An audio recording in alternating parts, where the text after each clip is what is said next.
Le vin, c'est quelque chose qui doit profondément vous toucher au plexus, vous émouvoir, et surtout pas dans les neurones. Le très salé, c'est le cépage endémique de notre appellation. Les gens font du vin pour gagner des ronds, moi je fais du vin parce que ça me plaît, parce que j'ai envie de faire du bon vin. La terre d'ici, ça s'appelle du poudingue. La biodynamie, ça n'est pas une recette, c'est une conviction profonde qui doit vous conduire. Au cœur des vignes, le podcast de Mediavino. Né en 1883, le domaine Bonnet-Huttot a traversé les générations pour devenir l'une des références du Sèvres-Maine. Aujourd'hui conduit en biodynamie par Jean-Jacques Bonnet et Vincent Pinault, il explore la diversité de ses terroirs à travers des cuvées parcellaires et signe sur Goulaine un cru communal bâti pour la garde. Domaine Bonnet-Huttot, Jean-Jacques Bonnet, la biodynamie au service des communales du Muscadet.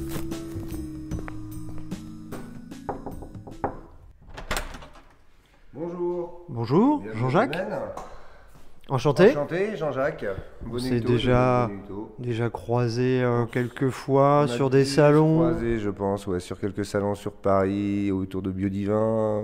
Par exemple. Ça pourrait arriver, je pense que c'est arrivé, oui. Mais jamais sur votre domaine, par contre, ça c'est une certitude. Eh bien, ça sera une occasion de découvrir un peu le domaine et de visiter, puis pourquoi pas faire quelques dégustations aussi. J'y compte bien, Oui, c'est quand même plus sympa. Il y a un sentiment de calme quand on arrive sur votre domaine, tout le monde s'active dans les vignes.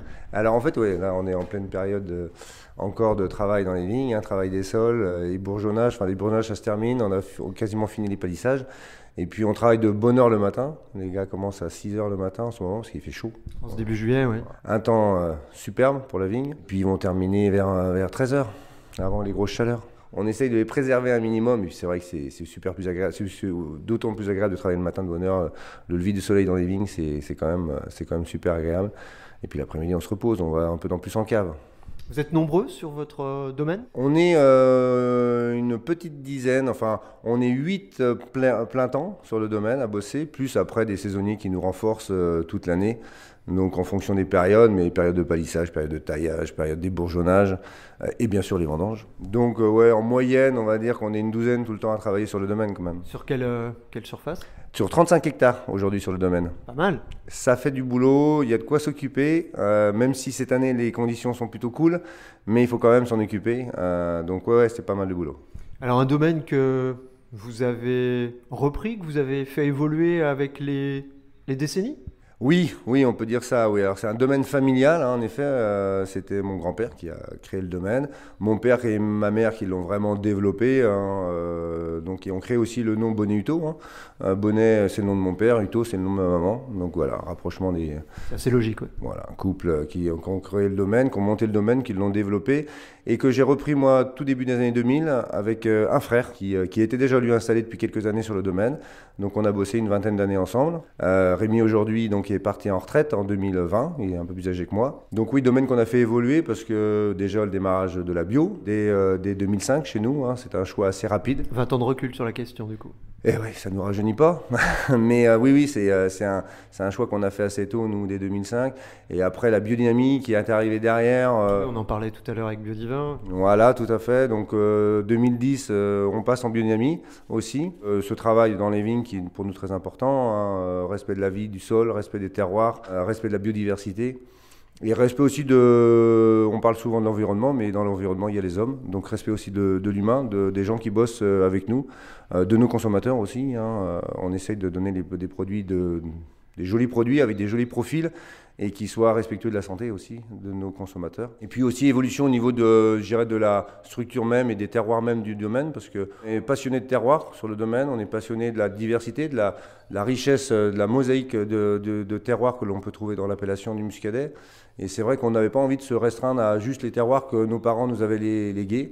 On avait envie d'aller chercher d'autres minéralités, d'autres sensations à travers le melon de Bourgogne. Et donc, au fur et à mesure des années, des opportunités, on a acheté des terroirs dans un espace relativement réduit. On est autour de 5 à 10 km autour de la cave. Mais on a la chance dans le Muscadet de juste aller chercher un peu plus loin et on va trouver des veines de roches complètement différentes, des origines de roches complètement différentes. des roches magmatiques, mais aussi des roches métamorphiques, des granites, des gabbros, de la serpentinite. Enfin voilà, on a une richesse de terroir extraordinaire, donc on s'amusait à aller chercher ces lentilles un peu à droite à gauche. Et aujourd'hui, on a une palette de terroirs sur l'appellation grâce à ça, sur le domaine grâce à ça, et donc ça nous plaît assez bien. Vous êtes installé quand, vous précisément, Jean-Jacques ? Alors moi, je me suis installé en 98, voilà. 98, donc c'est pas d'aujourd'hui.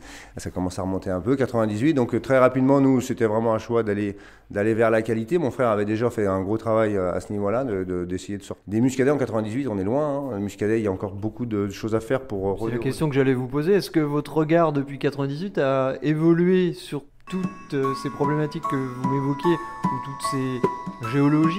Est-ce que vous en mesuriez toutes les nuances quand vous êtes arrivé en 98, ou est-ce que votre regard aussi...